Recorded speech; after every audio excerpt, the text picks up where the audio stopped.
हे guys, welcome to my channel छोटंसं आभाळ. आज मी नवीन कविता लिहिली आहे. कवितेचं नाव आहे अशीच येत असावी त्याला माझी आठवण. मावळतीच्या सूर्याला जसा विषादाचा वण, मावळतीच्या सूर्याला जसा विषादाचा वण, अशीच येत असावी त्याला माझी आठवण. एक पाऊल थांबत असेल त्याचं वाटेला माझ्या, हलकच हसू उमटत असेल गालावर त्याच्या,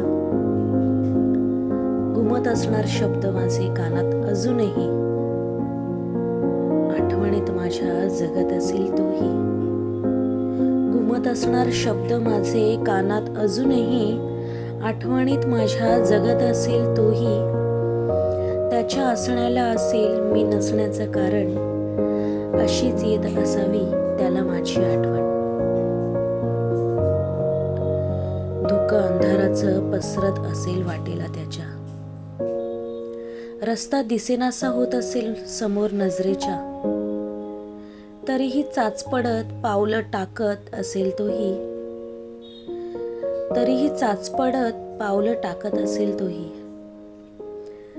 जशी आठवणीन त्याच्या जगत असते मीही, तरीही चाचपडत पावलं टाकत असेल तोही. जशी आठवणींमध्ये त्याच्या जगत असते मीही, एकटेपणाला त्याच्या मीच ठरत असेल कारण, अशीच येत असावी त्याला माझी आठवण.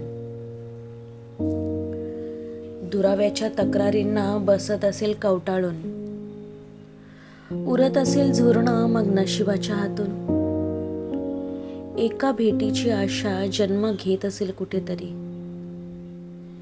एका भेटीची आशा जन्म घेत असेल कुठेतरी. जशी थांबते बोट कधी स्वप्नांच्या किनारी, त्या न सापडलेल्या किनाऱ्याचं मीच असेल कारण, त्या न सापडलेल्या किनाऱ्याचं मीच असेल कारण, अशीच येत असावी त्याला माझी आठवण.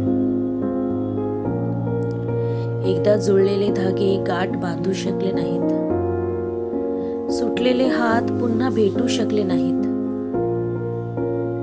एकदा जुळलेले धागे गाठ बांधू शकले नाहीत, सुटलेले हात पुन्हा भेटू शकले नाहीत. मग काय आहे असे जे मनातून तुटतच नाही, मग काय आहे असे जे मनातून तुटत नाही. सुखाने जगण्यासाठी काय करावं सुचत नाही. हरवलेल्या धाग्यांचं काय असावं कारण, हरवलेल्या त्या धाग्यांचं काय असावं कारण, अशीच येत असावी त्याला माझी आठवण, अशीच येत असावी त्याला माझी आठवण. तुम्हाला माझी कविता कशी वाटली हे मला कमेंट करून नक्की सांगा. आवडली असेल तर लाईक करा, शेअर करा. तुम्हाला पण कोणाची तरी आठवण येत असेल त्याला नक्की शेअर करा आणि चॅनलला सबस्क्राईब नसेल केलं तर नक्की करा. थँक्यू.